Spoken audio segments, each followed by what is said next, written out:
This meeting is being recorded. Hope everyone's okay. I'm Thomas. I'm coming in from the UK. Thomas, you're in twice. Yes, Thomas, you do me a favor and leave and come back. I've got you twice on the screen. Thanks, Tore. But thank you for being here. Thomas from the UK. Shaul? Hey, hello to everybody. Shaul, University of Oregon, and hi to Thomas over in the UK. Good to see you again. Good to see everybody. Thank you. Thanks for being here, Shaul. Maya?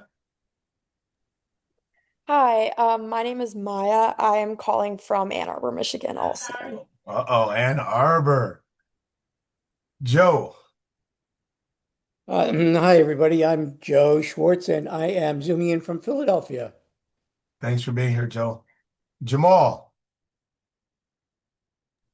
Hello, everyone. My name is Jamal, and I'm zooming in from Detroit, Michigan. Detroit. Represent. All right, Jamal. Thanks for calling in. Gabby? Hi everyone, I'm Gabby. I'm calling in from Annihilating, Nova Scotia, Canada. Gabby, can you say that one more time? I'm calling in from Antigonish, Nova Scotia, in Canada. All right. Agonish. I know I just butchered that. Sorry about it. Thanks for calling in, Antigonish. Gabby. Agonish. Allie. Hi, I'm calling in from New York City. Go Knicks. Okay. New York, NYC. Elaine? Hi, everybody. I'm Elaine calling from Baltimore, Maryland. Thank you. Thank you for calling. Steve? I'm Steve. I'm calling in from Massachusetts, Plymouth specifically. Okay. Thank you. Youssef? Thank you, Tori. Hello, everyone. My name is Youssef, and I'm calling in from Southern California. All right. It's West Coast. Nitya? West Coast here too. I'm Nitya. I'm calling from Oakland, California. Thanks for being here, Nitya. Is it Kai? Yes. Hi, my name is Kai. I'm calling from Ann Arbor, Michigan. Thanks for calling in. Ann Arbor, A squared is what we call it here in Michigan. Ann Arbor. Teresa? I'm sorry. Go ahead. No, it's all right. Tressa Leopold, here from Duluth, Minnesota, and any day of the week I'm going to join to be with my like-minded folks here. Teresa, and the thing about it is I know how to pronounce your name, and it's like whenever I see it, I still say it the same way. I just tell people, I'm sorry about say it, don't see it. Thanks for being here. Carolyn? Hi, I'm from Ann Arbor. Happy to be here. Nice seeing you again, Carolyn. It's been a couple of years. Nice to see you. Cairo? Hi guys, I'm Kyra. I'm calling in from Detroit, Michigan. Detroit? Detroit's got a celebration today. It's the fireworks in downtown Detroit today. Laji? My name is Laji, and I'm calling in from Atlanta, Georgia. ATL. Thanks for calling in, Laji. Javier?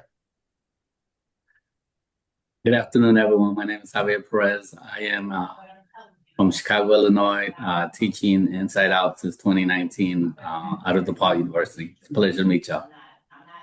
Thanks for being here, Javier. And just a side note, Inside Out is having a training in Chicago. First in-person training since COVID, and DePaul will be help hosting it. So see you in a few weeks, Javier. Susan? I'm Susan Ashmore, and I'm calling in from Ypsilanti, Michigan. Ipsy. It's not too far from Ann Arbor. Thank you, Susan. Is it Nalissa? Yes, hi. I'm so sorry. I'm in a meeting, but I'm calling from Jackson. Jackson. I'm listening on at the Jackson, same Michigan, time. right? Yes, correct. All right, perfect. Thank you. Thank you for being here. Yeah. Larry? Hi, I'm calling from Ann Arbor. Thanks, Larry. Thank you for being here. Kelly? Hey, everybody. Kelly calling in from Ypsi, Michigan. Ypsilanti. Nora.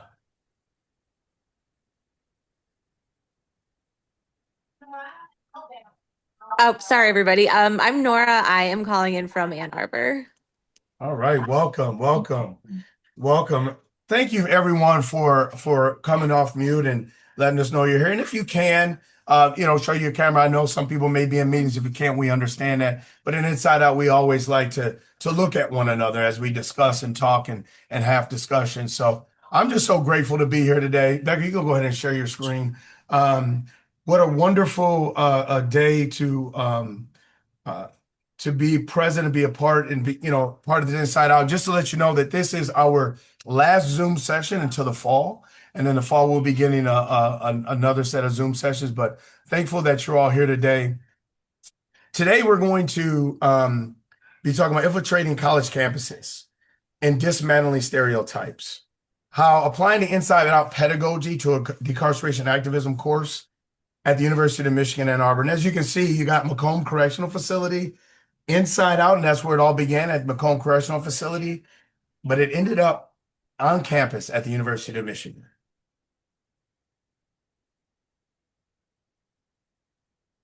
So our plan for today, today we're going to talk about who are we, right? Like, who is Bear, who is Tore, who is Becca?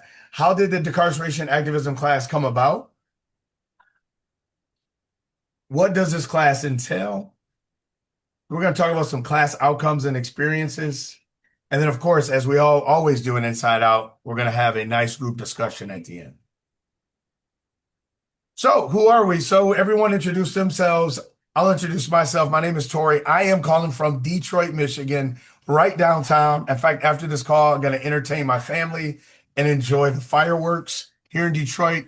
I am the program outreach coordinator for the Inside Out Center. And so I'm just very thankful to have everyone on this call so we can talk about a class that I help co-facilitate at the University of Michigan. Bear?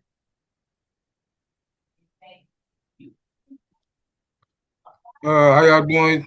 Everybody, my name is Bear, better known as Bear. Some people call me Ken, but yeah, I've been a part of the class. I met Becca in 2018 doing Inside Out, and I was on my way home in 2020 after serving 21 years. And I just let her know that I wanted to be a part of it. So I came home. She made me a part of the Decarceration Activism class. I wasn't home a month, and I was already in the class, giving my expertise. So I appreciate Becca for allowing me to, be here, And that's me. Thanks, Bear. Becca? Figured out how to unmute. All right. Thank you all. Hi, everybody. It's so fun to see you all. Thanks for coming out and spending time with us. I'm Becca Pickus. I'm an instructor at the University of Michigan in Ann Arbor.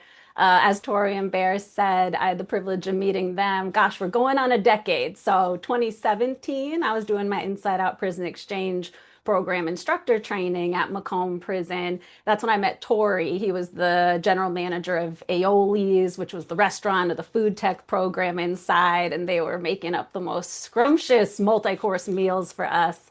And then the next year in 2018, I met Bear. He was a student in the Inside Out class I taught at Macomb, joined the theory group, which is the Michigan think tank, and got to co-teach with Tore. Tore was my TA in fall 2019 and winter 2020 for Inside Out classes at Macomb. Then, of course, winter 2020 got cut short because of the pandemic. But Tore, Bear, and I had always been dreaming of continuing to work and teach and learn together. And so this class became one of the ways that we could do that. So I'm going to talk a little bit about the kind of history of the class, motivations for getting it started, and there were many. So the most urgent catalyst was the pandemic in 2020. Obviously, that semester we had an Inside Out class going on, and we were told we're not coming back inside, didn't know when we would be able to go back inside. So a lot of us have been thinking about various reasons to create a decarceration activism class. And that was a moment when we were all forced to pivot in new and creative ways. So it was also an opportunity for us to get this class going. So some of the other motivations that existed pre-COVID and that continue now were a lot of the outside students had been sharing that they had, as we all know, and talk about these transformative learning experiences during Inside Out. But when the semester ended, they didn't necessarily know how to bridge and build upon that experience, that inspiration, that learning that they had. They're back on campus, they're back in their hometowns. How did they maintain all the enthusiasm and momentum into ongoing work? And one of the things that a lot of the students voiced was, okay, I have a dream of becoming a lawyer. I have a dream of working in public policy, but that's 3 years, 4 years, 5 years. What can I do now? And so one of the things we really wanted to think about is how do we link students immediately off of an Inside Out class to meaningful ongoing decarceration activism work that continues to be led by formerly incarcerated and system impacted folks. Another motivation was that there were students on campus for various reasons who weren't able to get to a Inside Out class inside of a prison pre-pandemic, any number of reasons, and yet they were really interested in accessing this type of learning. So what would it look like if we could take the pedagogy, a lot of the ingredients that lead to that transformative learning experience, and create not the same thing, but something that can access some of those same transformative learning experiences on campus so that more students could experience it. Thinking about the inside students, and particularly the inside students as they're coming home, there's so many benefits to everybody when they can remain engaged with and also continue to step into increasing levels of leadership in the Inside Out community. And there's really cool ways that that's happening across the country and in all the countries where Inside Out is occurring. But one of the ways we really wanted to think about is locally. When folks are paroling home to their local community, can they connect with classes and professors at universities that have been teaching Inside Out and step into leadership roles on campus? They've been TAs on the classes on the inside. Why not be TAs on the classes on the outside? We also wanted to think about dismantling some of these barriers, this gatekeeping that happens at institutions. The universities that do Inside Out are willing to acknowledge that there's valuable learning opportunities taking university students inside the prison to learn. Implicitly, they should also see that there's valuable learning opportunities when the folks on the inside come home and step onto campus. But what we know is there aren't always those access points, and there's in fact a lot of barriers to folks with certain records being able to be hired as staff, as instructors, or even come on as students. So this was an opportunity where we were creating space to hire folks coming home to co-teach, to center their expertise on a university context. And then lastly, there were a couple sort of activist goals. One is that another thing I was hearing from students consistently was that the classes they took about mass incarceration, about the prison system, focused almost entirely on the problems. They would have 95% of the class talking about how terrible everything is, and in fact, it is terrible. But then they would get to the very last class of the semester, and their instructor might say, yeah, and there are people engaged in thinking about solutions. There's this thing called restorative justice. There's this thing called abolition. But they didn't get the chance to dive in, and they really wanted that opportunity. And so this class starts with, okay, we know that a whole lot is messed up. We're going to spend the whole semester engaging in that process, immersing ourselves in thinking about how to improve things, directly working with people who are on the ground doing that improvement every single day. It's not just speculative. It's just not just imaginary or utopian. It is daily work that we all, as undergraduates, as folks coming home, as people in community, can get involved with. And then the last one is that bringing the class on campus creates opportunities for more robust and long-standing relationships between the outside students and the former inside students in ways that aren't possible with the context of a class inside the carceral facility. But these long-standing relationships, I think Bear and Tore are going to speak a lot more to those, but they've been really, really powerful for all of us. And I think some of that is illustrated by how many of our former students and TAs are on this call right now. We've really created a community that persists over years and across states and countries. All right, so a little bit about what the class itself entails. Content-wise, like I said, it's really focusing on healing justice alternatives to our current system. So what could we be doing differently? What does that look like? How do I get involved now? So thinking about restorative justice, transformative justice, abolition, and specific modes of decarceration. It's also focused on accessible, sustainable, and usually local grassroots organizing and activism. So again, the folks coming in, and I'll tell you about them in a moment, they are system impacted decarceration activists doing the work in town. And one of the key points is that the students can get connected to them today. They can volunteer, they can intern, they can interview them. They are accessible. Pedagogically, as Inside Out is, dialogic, critical pedagogy, it's taught in circle. So just like inside the prison, we sit in circle, we teach and learn in circle, and it's grounded in the lived experience and expertise of system impacted folks.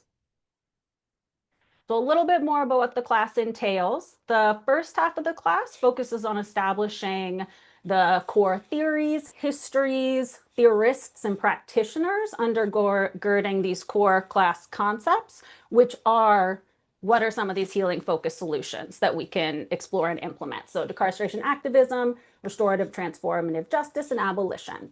All of this work is done explicitly through a trauma-informed healing-centered lens, a racial justice lens, a community-oriented lens. The second half of the class is entirely dialogue-based, and that's where we have our formerly incarcerated and or system-impacted activists, organizers, and practitioners come in. And I'm going to introduce you to them, some of them, through this slide, just so you get a sense of kind of who they are, the orgs they work for, and the topics we focus on. So here's Tanae and her daughter, Lariah. Tanae works for Nation Outside, which is a national org comprised entirely of formerly incarcerated folks. They are, as the name implies, in all states. They're across the nation. Tanae talks primarily about her experience of learning she was pregnant within a week of her incarceration. So spending her entire pregnancy and then giving birth to her daughter, Lariah, while incarcerated. And then those first 3 years when Tanae was still incarcerated, first 3 years of Lariah's life when Lariah went home. And then also the experience of coming home and parenting in a new way from the outside, day to day with Lariah. Lariah also comes to class and visits with her mom. Asia Johnson works at Zealous. It's a national nonprofit that uses the media and arts to shift narratives about carceral logic. She talks about her experience of being incarcerated for 1.5 years in the psych hospital and then another 7.5 years in the women's prison in Michigan. She's an abolitionist filmmaker, director, and poet, and always shares her latest work with us, which is exceptional. Sherelle Hogan is the founder and CEO of a nonprofit called Pure Heart Foundation in Detroit, which provides wraparound holistic support for children with incarcerated parents. So that week we focus on that population. Sherelle grew up with both of her parents incarcerated and decided to create an organization that ensured that no child has to go through that experience alone, as she felt that she had to. So she comes in and shares about that org. Natalie Holbrook Holmes works for AFSC Criminal Justice Project, has run their criminal justice program for the last 2 decades. She talks about advocacy from the grassroots level up to policy reform, specifically focusing on gender and sexuality. She's done a lot of policy work around improving conditions for pregnant and parenting incarcerated folks and also trans and non-binary folks. And her wife is serving a life sentence, so she has that lived experience as well. Lastly, Adam and Q come in from A Brighter Way. It's a local nonprofit that centers relationship in reentry support. They talk about meeting each other and teaching classes while they were incarcerated and then the work they do as they come home. And so the key things I want to emphasize here is that every single person that comes into the class is formerly incarcerated or system impacted. We're committed to centering that lived expertise. Every single one of them is a leader in some sort of decarceration or restorative justice work, and they're all super open to having students engage directly with them. So our students are regularly volunteering, interning, interviewing them. It also works bidirectionally in the sense that a lot of our guest speakers end up having more opportunities for paid opportunities to come and share their work on campus. So these are actually examples with Tore and Bear, but like Tore has had a couple opportunities now to speak to the medical school at U of M because we've had students who are also pre-med. And so they have said, hey, you need to come to the medical school and tell these future doctors and other pre-health professionals about supporting incarcerated or formerly incarcerated folks. Bear was just invited last semester. He and another formerly incarcerated activist were invited to give a talk about expungement fairs because we had a student in the class who was on the Michigan Undergraduate Law Review Journal. And she said that they had never really thought about incarceration, which totally was interesting for me. I forget that law is so robust, but she was blown away by the idea that these law students could volunteer at expungement fairs and helps folks expunge records, which has incredible instantaneous impact on their lives, that this was something they could be involved in. So, you know, she asked Bear to come speak at their club meeting. So opportunities in both directions. Okay, the last slide I'm going to share, and then I'll hand it off to Bear and Tori, is thinking about some of the outcomes or the experiences from this class. And one of the ones I wanted to highlight is the transformative learning for students. Obviously, that's a hallmark of Inside Out and something that we were curious and hopeful was possible to replicate, again, not in the exact same ways, but in adjacent and also meaningful ways on campus. And so what I'm going to do is share just a couple quotes from some of our students, either final reflection papers or evals at the end of the term, that I think speak to the transformative learning that was still accessible on campus. So this student wrote, "I hope to become a defense attorney, which means I'll constantly be working with incarcerated individuals. I will always remember Bear, Asia, Mary, and Danny, and make sure that my clients know they are heard and valued. I will lead with kindness and empathy so they may feel human, even if just for the short time we have together." Another student wrote, "I put more effort into this class than any other class I've taken. I loved it so much and found a passion for decarceration activism. This was a master class in empathy." Another student wrote, "I learned more from these guest speakers than any professor I have had at Michigan. Amen." And a final student wrote, "I never thought of those incarcerated as real people until Bear was in class sitting next to me." And with that, I'm going to hand it off to Bear.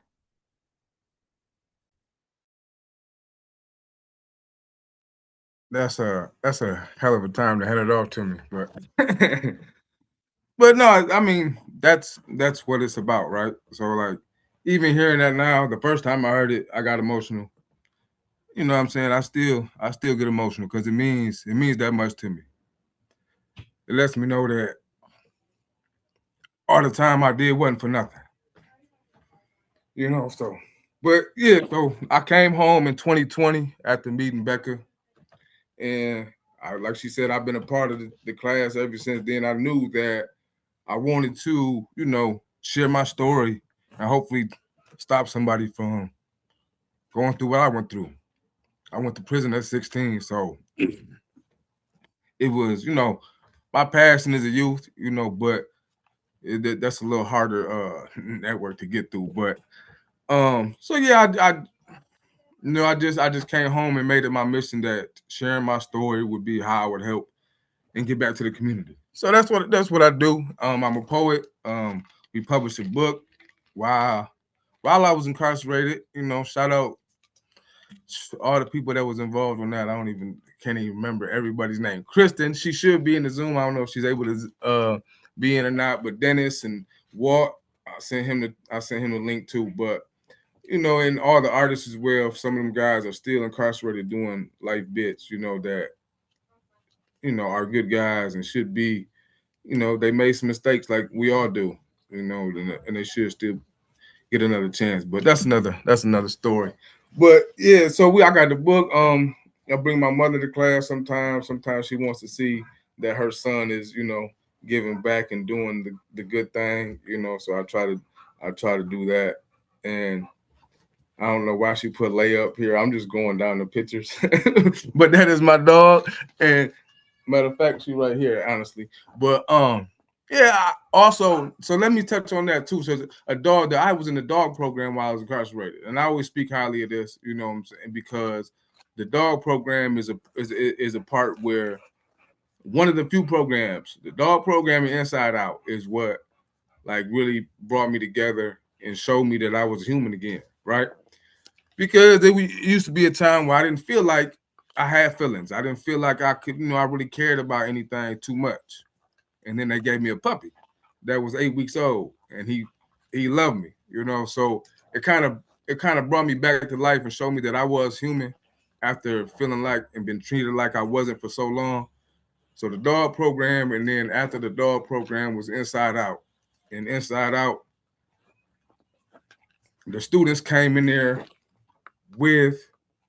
they might have had some preconceived, notions of what they thought of who we are in there, but it quickly changed, and that's why that class is so powerful. Because for that little couple hours a week, I was treated like a human. And that means everything to me in there. And it meant everything to everybody else that was in there as well. So, like, the impact that this class has on not only the inside students, but the outside students, like, it's so powerful. I can't even, So I appreciate Becca and everybody doing the work. Tore? Bear, thank you. Wow. When I look back to 2017, when I was at Macomb Correctional Facility in the culinary arts program, it's actually when I met Becca and Lori. When they came in for training, if I'm not mistaken, Gabby was in that training as well. So when I look at this call and look out at the people and I look at my life and where I am today, two people, Lori Pompa and Becca Pickus, who I met while I was incarcerated in 2017, are two people who I work closely with today. Such an amazing opportunity that Inside Out has given me. So when we talk about the decarceration activism class, you got to start with Inside Out. So Inside Out, I met Becca in 2017. They were taking the training in 2019. I became part of the Michigan Theory Group, which is the think tank here in Michigan. And I see some of my theory group members on the call today, and I just appreciate everyone who's here. Jamal, I see your picture up there, so I just want to shout out to you. I see you, Jamal. But being a part of that theory group, what it allowed me to do was be a part of the trainings on the inside. So I was able to be a part of the Inside Out trainings on the inside. And then being a part of the theory group in Michigan also allowed me to be a TA. So here at Macomb Correctional Facility, the instructors had a TA, and that TA came from the theory group. So Becca had, I believe, 2 classes prior to, and then she had asked me would I become her TA for I believe her 3rd class at Macomb. And that class Bear was in. And I had knew Bear at Macomb, but really got to know him during our Inside Out class. There's this thing that we do in Inside Out with one of our seminars, and we ask a question. What teacher that you've had or instructor that you've had in your life that has had a positive or negative impact on you? Becca doesn't know this until today, but I always say Becca. And it was because of how she taught me how to be a facilitator. The modeling that she utilized from her training in Inside Out and from all of what she's gone through in her life and what she has, the traumas and all of it, how to be a facilitator. I've watched her and I model my facilitation today by what I saw in those classes. She empowered me to be able to bring exercises into the class, to be a part. Hey, this is what we're going to do. Look at this syllabus and find out what we need. What are the gaps we need? So the empowerment started while I was still incarcerated. When I came home in 2023, I remember Becca was one of the first people I had talked to. And she said, when can you make it on campus? And I'm like, what are you talking about? She said, we got you slated to be on campus. Can you be here on Thursday? And I'm like, absolutely. For me, growing up, a huge Michigan fan, huge University of Michigan fan, and to be asked to come on campus and to help facilitate a class after what I've gone through, after the 10 years I had been gone, was so powerful for me. To walk into a classroom and, as Bear talked about, to be looked at as a human being on a campus that may not hire me, right? But Becca has found a way, and that is as being not an employee of the University of Michigan, but a contractor, right? So being a contractor at the University of Michigan, I'm able to come on campus and be a part of this class. We talk about experiences. There's in that picture that you all see there, I'm holding up a book, and there's Allie, there's Ari, and Nitya. And Nitya and Allie were graduating, and I was working in Detroit. And they were like, hey, we want to come see you before we leave the state. So Nitya is now in California, Allie's in New York. This is from the class, right? This is relationships developed during the class. Ari, when she graduated University of Michigan, said, hey, Tori, can you give me a recommendation? Like, and I'm like, you asking me, right? I mean, so what has been established on the inside and coming home? I didn't have a job anyplace else but the University of Michigan, working with Becca and the Inside Out program as being a training coach. I mean, I couldn't get a job anyplace else. But these two places made sure that I had a place to land. The picture in the middle with my son, he was actually on the basketball court. I was home for about 2 weeks. We went to a Michigan basketball game. And Deanna was a student in the class. She just so happened to be the captain of the dance team. I said, hey, you and Cooper going to the game? That's okay. I'm going to make him feel so special. Well, that day was Fan Appreciation Day. And that day they were giving out T-shirts. And every single time they gave out a T-shirt, she ran up to where we were sitting and made sure Cooper got a T-shirt. Person next to us said, hey, how is he so special? Cooper turned and said, my dad works here.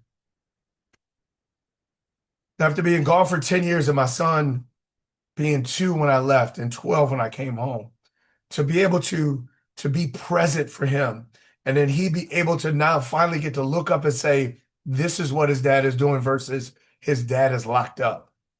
Having these opportunities that they don't just come. So having these opportunities to be able to be a father and a mentor, and my son to be able to look at me as someone who is achieving versus someone who is locked up was huge. That was a huge day. By the way, after I took that picture, he made sure that he said, Dad, send that to me right away, so he could let all his middle school friends know he was surrounded by women at the Michigan basketball game. It was such a heartwarming experience. And I do want to talk about this next picture. It was on Zoom. When I came home, and there was some struggle for me, and there was a time where I had relapsed, and I had to go into treatment. And it was during the class. It was 2024, early 2024. And I didn't get to say goodbye to the class. And Becca and I talked about it. We talked about it and thought, what could I do? And I wanted to say goodbye, and I wanted to let them know why I wasn't there, why I wasn't present. And that was the most empowering thing I could have done, because it's one thing when people, again, giving me the agency, because when people get to tell my story, it's not it. But when I get to tell my story, and that's what we do in Inside Out, by everyone being able to have the experiences that they have, and we learn from everyone else's experience. It's happening in this decarceration activism class on campus at the University of Michigan. That class there, those students, they gave me a little push, the push that I needed.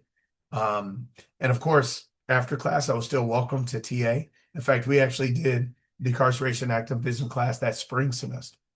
And of course, after coming home from treatment, Lori Pompa was there as well. And I still was able to be a training coach for the Inside Out Center. Can't say that for everyone. There's judgment that goes on everywhere, but there was no judgment here. And I'm just so grateful for the opportunities that I had with the Inside Out program, with decarceration activism. Becca has truly lifted me up and put me in a position to continue to succeed. Nora's on this call, and through my relationship with Inside Out, Nora had asked me to come to her class and sit in and help instruct her class a couple of times. She has a policing and policy class. Nora's also going to be at the training in Chicago to become an Inside Out instructor. So this is how inside out works, and it's been working. We're just talking about it from this standpoint at the University of Michigan in Decarceration Activism class. But it's those relationships that are built inside, the think tank that allows for these relationships to continue. And then once paroled, Becca's found a niche and a way to go on campus and annihilate stereotypes. I actually applied for a job at the University of Michigan a couple years ago. And a recruiter told me after I wasn't picked for one of the finalists, and he said he didn't know if he could have gotten me through due to my criminal record. Not that I didn't have the experience or the knowledge or my resume couldn't take the job, but he didn't know if he could get me through. Well, I'm still working on the University of Michigan campus, and it's through the hard work of Becca, Nora, the folks at University of Michigan who say, let's find a way. So yeah, it's under the University of Michigan banner, but it's the people. It is the people involved. It's the people that are connected that's allowing this to happen. It's truly been an honor. Every time I'm able to take my son on campus, he talks sometimes in front of the class when we talk about parenting and incarcerated children on campus. He's able to talk about it, talk about his experience. And I'll end with this. There was a moment in class. So Cooper was going through some things in school, and he's like, Dad, I don't know if I want to go to college. I don't think college is for me. And I'm like, okay, that's okay. As long as you do something, go get a trade or something. But I said, Ari, who's on the call. Ari was a teaching assistant at the during the class. I said, hey, Ari, I've got a meeting right after class. Can you take Cooper on a tour of the campus? Go get him something to eat. And I think about 13, 14 people from the class like hung out with Cooper after class. And on our ride home, he said, Dad, I'm going to college. Dad, I want to go to school. And it's moments like that just don't happen in everyday life. They happen when connections are made. They happen when people care. And I believe that, yes, this class is a huge waiting list to get in this class on campus, but it's truly the people that make it happen. So I'm so grateful for this opportunity. These Zoom sessions, working for Inside Out, I haven't been part of them, and I didn't know if I wanted to do it, but Doug was like, you have to, you're a part of it. So I'm really grateful for this opportunity, really grateful for everyone being here. And before we open up to discussion, sometimes we do things and we forget. And I forgot to let Lori introduce herself. So Lori, please come on in, introduce yourself. There's so many people on this call who have no idea who you are. So I'll let Lori introduce herself, and then we'll open it up for discussion. Thank you, Tori. So I started Inside Out back in '97, and I've been the executive director ever since. And it's days like today, looking at taking all of this in, that just continue to floor me, where people have taken this program. I mean, Becca, wow, just this idea. Becca and Tore and Bear, I know that you'll put your heads together around this. It is just so so outside the box, and it's just really, really wonderful. So thank you. Thank you for doing what you're doing, and thank you for being willing to share that with everybody. So hi to everybody who I know, and especially to everybody I don't know. Okay, that's all I have. Lori, thank you. Thank you very much. Becca, if you can stop sharing your screen so we can see all these faces. And then if we use the hand raised discussion. Oh, yeah. Oh, actually, see, the awesome thing about this is that we got the Inside Out t-shirt. And the fact of the matter is that it really has gone from both inside and outside. And it's really amazing to being able to apply that inside out pedagogy in our decarceration class at the University of Michigan, Ann Arbor. Thank you, Becca. And by using the hand raise function, comment, questions, if you want to just let's have an inside out conversation. Anything anyone wants to say, just use the hand raise function so I can call on you. We've got about 20 minutes left.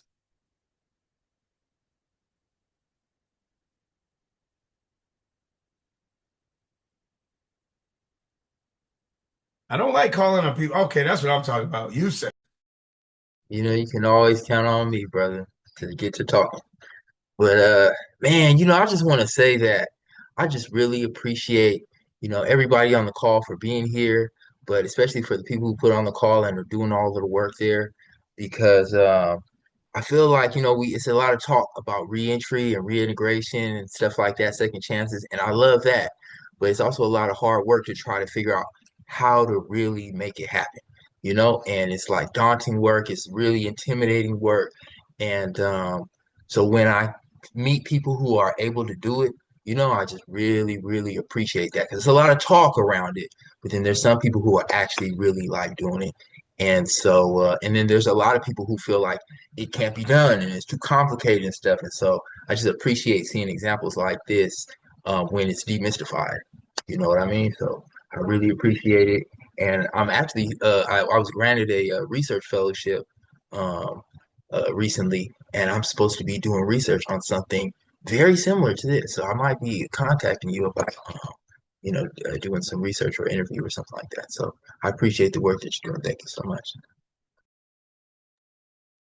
Thank you, Youssef. It just can you give us just a little explanation because you've done a little bit of work with where you're at. What school did when you came home? Who did you do work with once you came home?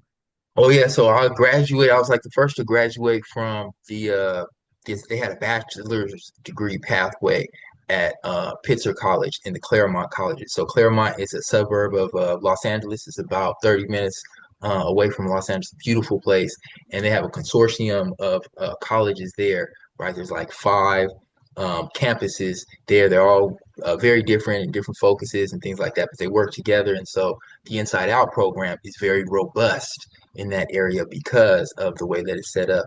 But yeah, they had a really nice program at the prison that I was incarcerated at. They had a bachelor's degree program. I took all Inside Out classes and got a bachelor's degree in organizational studies. And then once I was released, I became a coach. But but yeah, it was interesting to understand to be released and to realize that there was all these different branches because the only Inside Out I knew was the one that I was associated with. So yeah, again, it's just really good to see that there's other programs and think tanks and Inside Out families and communities that are doing such great work. So yeah, I'm really proud of the Claremont colleges and what we have going on here in Southern California. But again, it's really inspiring to see this. Thank you. Thank you, Youssef. Jamal? I am so proud of what you all have done with this.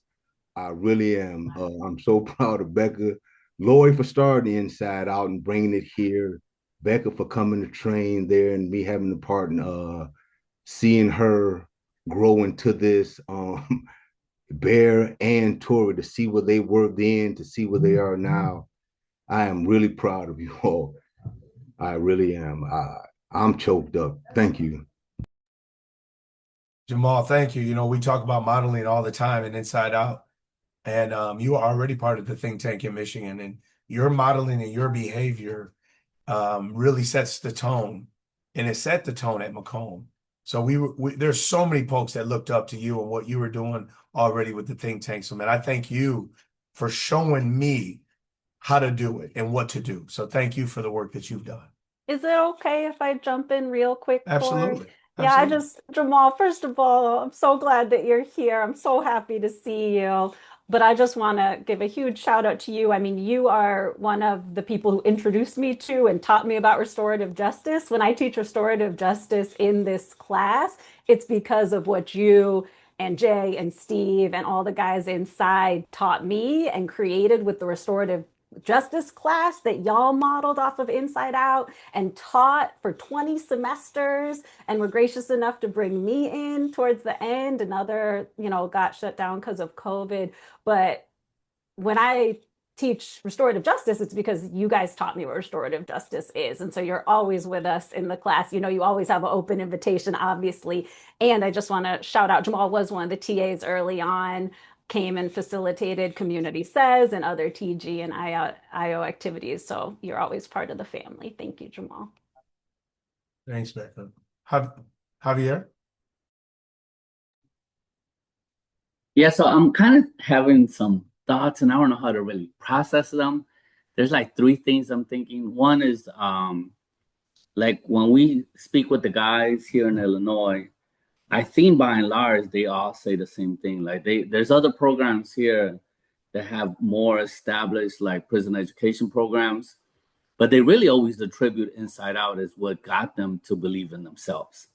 And then they were able to go to these other programs. And in some ways, I feel a little bit sort of envious that there's more resources in some of those other universities that they're able to capitalize that and wish them all the best moving forward in that way.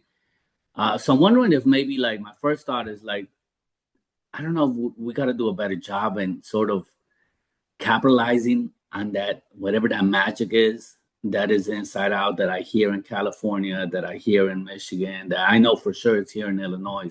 So that's the first thought I had. The second thought I had was about, it would be great when we think about activism, because one of the other passions that I have besides prison education is violence prevention. And in violence prevention, we have a lot of our justice impacted folk who are like the leaders, right? These are the outreach workers out there, the violence interrupters. And many of them, that gives them their credibility is that many of them, if not all of them, had spent time. But you know, it seems to be so divorced from Inside Out.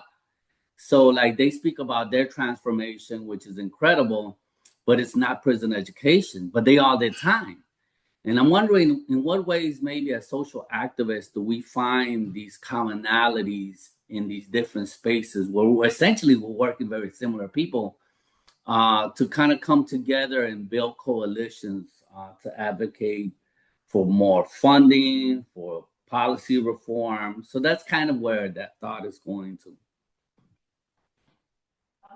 Javier, I love this. And so, you know, we here at the Inside Out Center, we have a team that's talking about what does it look like in the future? What are some opportunities that we have as Inside Out Center, and to capture that magic to do other things. And so when I hear what you're saying, we have to tag you in and tap you on the shoulder and say, come be a part of this call so we can get some more information, so we can kind of work this thing out. Because this is right where what we're looking at as opportunities to continue to expand Inside Out and how we can work that into it. So I love it. I hear you.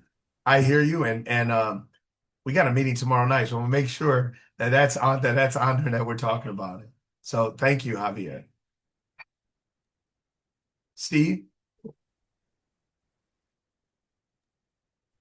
So first off, this has been fantastic. I've thoroughly enjoyed it. I got overwhelmed a few times because some of the stories that were shared, I've had similar experiences. But anyway, my question, I think it's really more directed at Becca. So I've taught Inside Out a bunch, and I was wondering about how to, basically do more. But with this course on campus, was it difficult having it go through governance and having it added? And is it a gen ed course? Is it a core course? Is it a course that's open to everyone? Do you have students who've done Inside Out and then come back and do it? And how awesome is that? So if you can maybe kind of talk a little bit more about kind of your experience in developing the course and having it adopted and who's actually in it. Yeah, of course, I'd be happy to. So I teach in a kind of small liberal artsy community within the larger University of Michigan, which is a huge public state school. So we have a lot of autonomy over what we teach, and I teach within a program that's pretty much social justice focused. It's also the program through which I taught Inside Out. So there was certainly no pushback about teaching the class. I mean, if anything, there's encouragement and excitement. So I know that that's a privilege already. You know, we don't have to convince anyone that, and I mean, Deb is here, Nora is here, fellow instructors on the call are also teaching in juvenile justice facilities, also in prisons. We teach classes with abolition in the title all the time.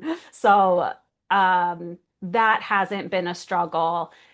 I'm sorry, I'm trying to remember the second. Oh, it's yeah, absolutely open to anyone, which I love. I would say the majority of the students who take the class, it's cross-listed with the small program, which is called Social Theory and Practice, but it's also cross-listed with sociology. The majority of students who take the class are sociology majors, public policy majors, political science majors, but we always have a few from completely different disciplines. And I always tell them that I am so grateful that they are there, that if everyone in the class was a sociologist, if everyone in the class wanted to be a lawyer, if everyone in the class saw themselves as an activist who wanted to go pound the pavement, that we would actually be limiting our reach. And that I love when I have the pre-health student who's going to be a nurse or a doctor, and they are going to go talk to their classmates about all of the ways. What I always say about decarceration activism is there's no sector of society that doesn't intersect with it. There is nothing that we do on a daily basis that is not impacting, either reinforcing or dismantling the carceral state and the prison system. And so no matter what students are gonna end up doing, this experience and knowledge will allow them to do it in a way that's decarceral if they want. So I love when we have a computer science students, my data science, my stats students go make less racist algorithms. You know, I love when I have, what do we have? We just, yeah, we just have folks from all over the place. Sometimes we have art students who taught me about artivism, like a portmanteau of art and activism, artivism. And they're making these incredible infographics. We have musicians. I have students who are writing and performing songs. I have multiple students on this call right now who have written and performed songs in our class about decarceration activism. Yeah, Aria Roberts is a nutritionist. So I love when we get the students who this is actually not what they're studying, and they're going to go, we're using this word like infiltrate and annihilate stereotypes in other spaces. Thank you. Thank you, Becca. And that was a great question, Steve. And so, Deborah, I see you, and I'm about to get to you. I just want everyone to know, I know a lot on the calendar invite, it may say 5 p.m., but we do have until 5:10. We're going to stay on here till the end. If all who wants to, so anyone who wants to ask questions, don't feel like that time is running out. We're going to be here. And I did want to explain, because there are some people who are not familiar with Inside Out. We talk about being a training coach. What does that mean? Right? So when Inside Out was doing training on the inside, it was the think tanks that was doing the training for those on the inside. So Lori would go in and train those think tanks of how to train those instructors that was coming inside the prison. But when COVID happened, there had to be a pivot. So how do we still do this? Can't go into a prison.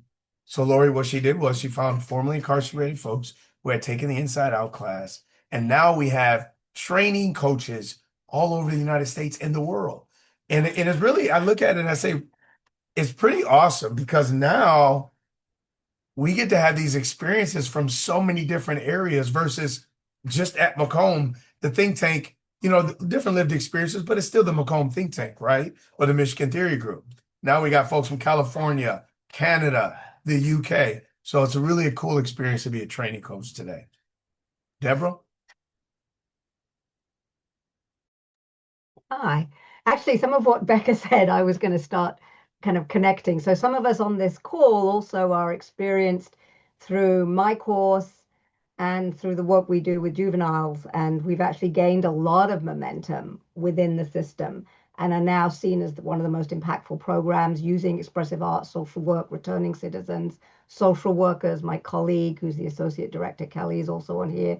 Nitya, Ali, Ari, Oliver, and I think what's really interesting for me to listen to you, I started the program, Laurie, back in 2002, and it sounds like the flavors of some of our experiences are very similar, except we're focused on juveniles, and have been asked to now work with 18 to 25-year-olds, which is traditionally the most neglected of all the groups in terms of folks going in to work with them. So everything that Becca just said in terms of the course experience and how it exposes young people at the University of Michigan and so forth. But what I would also like to advocate for is to consider the unreachables. And I think the unreachables right now are those younger folks, as well as I know everybody that you reach out to, and that's incredibly powerful. But we have a lot of kids who just like, I feel like a child again. I feel like I didn't have a childhood. This is the first time I feel like a child. And then they have therapeutic opportunities and so forth. I think that I would advocate for considering that in between zone of young adults, teenagers who right now in Washtenaw County have very little programming. They have probably the least programming of all the people who are incarcerated right now in this area, from what we've been told. So I just wanted to put that shout out for that thought, maybe moving forward. And thank you for sharing. And Becca, we love each other, and we know that we share the most wonderful students, the best.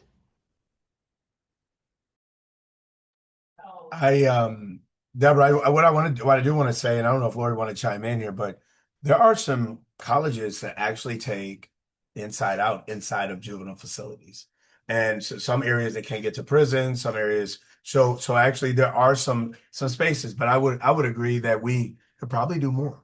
And so thank you for that, and again, having an awesome team at the Inside Out Center, we're able to really discuss and find ways to grow.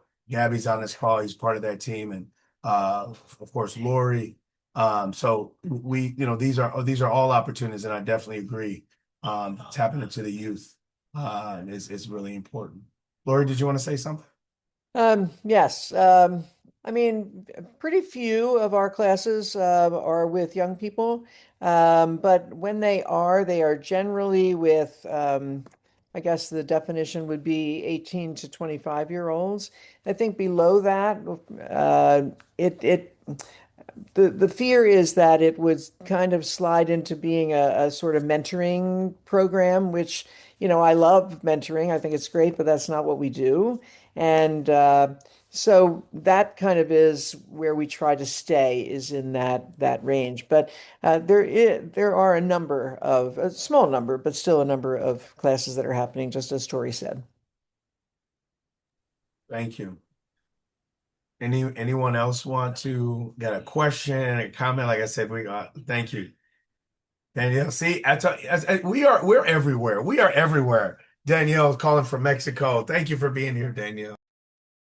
Thanks. I'm so sorry I missed the first half hour. I hope I can check out the recording, because I got in well, Tori had already started, and you did well. You brought tears to my eyes, even though I only caught the last 15 minutes or so of the presentation. So very inspirational. Thank you. Thank you for sharing it. And thanks to Bear and Becca for everything that you mentioned, making it possible. Y'all are amazing. I just wanted to comment on the working with young people. So the prison that I was working at for close to 10 years, I got kicked out a couple years ago, and we were like, what are we going to do? We want to continue with the project. And so we went first to a rehab center, and that had its challenges because there was a bunch of guys who had limited intellectual capacities due to the amount of substances that they had consumed over the years. And the following semester, I went to a juvenile center. And the problem that we ran into there was about half the group was illiterate. And so we went in with the program and the readings and everything set up with this idea of continuing with the traditional Inside Out course, and we really had to modify it. But it actually turned out quite interesting. The efforts that we made to twist it so that they could produce, as opposed to writing, as opposed to the written reflections, we used cameras and Play-Doh and a lot of artwork and raps and podcasts and things like that. So the transformative learning took place, but it took a lot of tweaking to the program to make it happen. So anyways, can be done if there's people that really want to work with youth, but it's not as easy as being able to use the curriculum that we get from the training. Thank you, Danielle. Thank you for all the work you are doing in Mexico, and it's truly a great program. And we doesn't your program have like a website that we can connect to? Yes. Thanks for Put the it in. commercial opportunity. I will throw it into the chat. Yes, yeah. This is a family. This is a huge program all over the world, and we want to just continue to be able to connect and network throughout the United States, Mexico, Canada, the UK, Australia. Actually, I'll be on a call with someone from Denmark tomorrow morning at 8 a.m. But that just took the training for Inside Out. So it's a really amazing where we have come from and where we are today. If no one else wants to comment or have a question, I just want to thank Bear. Bear, thanks for coming on. And I in the fall and the winter I get to see Bear once a week. Sometimes, and he didn't talk about it, but sometimes Bear's up in the trees, was calling in from trees because he had a tree trimming job, but he never missed it. He was up there working. I remember Jamal being on a call working, doing some work and outside. I mean, it's just it's like although things are all going around, it's all about coming together and making sure that we're there. Becca, thank you for the opportunity to be a part of what I think is the greatest university in the world. But nonetheless, that opportunity to be a part and be in a class. Oliver, I see you. Ari, I see you. And I'm saying that because they were part of the class that I was there, and just to see their face, I haven't seen them in so long. And Lori, the opportunities that you've given so many people with your vision years and years and years ago. So much gratitude. I work for Inside Out. I say that because I tell you, I didn't know if I'd ever have that opportunity when I was looking at 10 years in prison. And so when as we continue to hear these stories, I'm just honored and grateful. I get to look at this screen and see so many people and faces. Carolyn, I worked with Carolyn as a program coordinator for Michigan Collaborative to End Mass Incarceration. So the connections are everywhere. But it all started when I met Lori and Becca in 2017. So just honored and grateful for these opportunities. Anyone got any last words? I don't have to be the last one. I don't have to be the last one to speak, to talk. I do want to say, I do one more thing. My voice is hoarse because I was in Cincinnati, Ohio this weekend, rooting on my son. And it was the first out-of-state tournament that I was able to go to because, of course, I was on parole. And that guy played out of his mind. I'm telling you, jumping up for balls, diving for balls.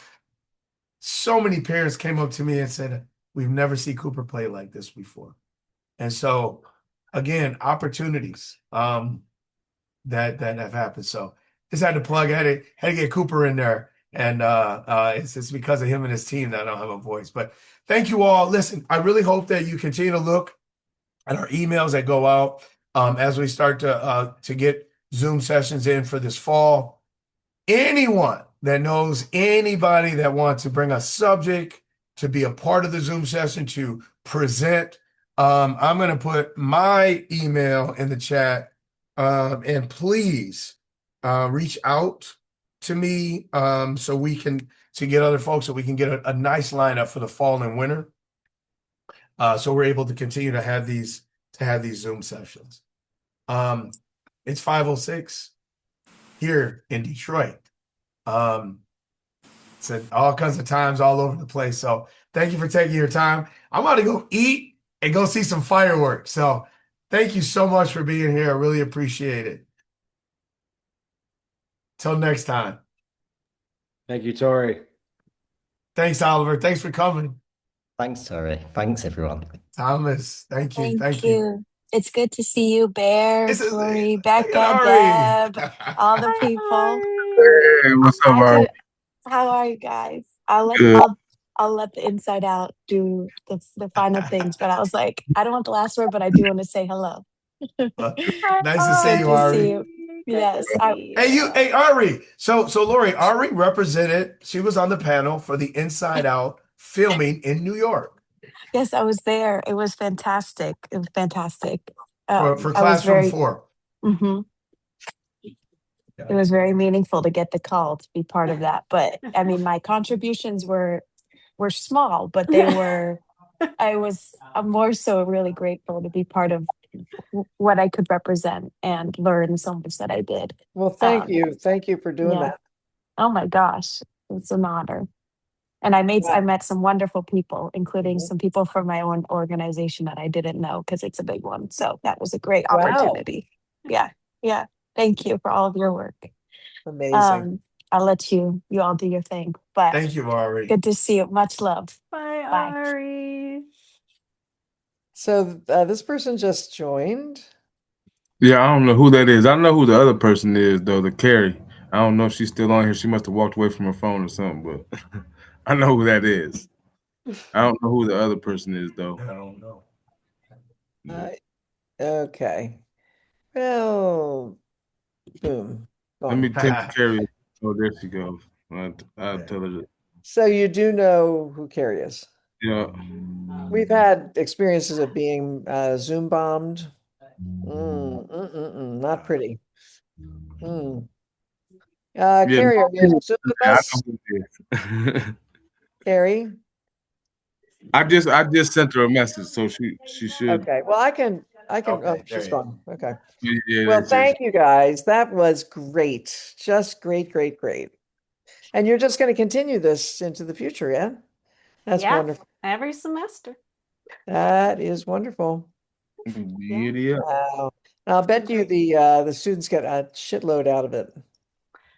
They do. And I mean, we took little excerpts. I mean, it's really incredible. I mean, just like Inside Out, I don't think there's classes at college where students will write in 4 years later, 10 years later and say, this was the moment that changed everything for me. But we get those letters Sure. from this class, just like Inside Out. And it's always how Bear or Tori or the other folks completely shifted their life in ways they couldn't have foreseen. But yeah, like Ari, who is here, she works full time at a restorative justice org in New York City, and Tori was her reference. Like when she applied, Tori was the one who gave the reference on her job application. I mean, yeah, these relationships move forward.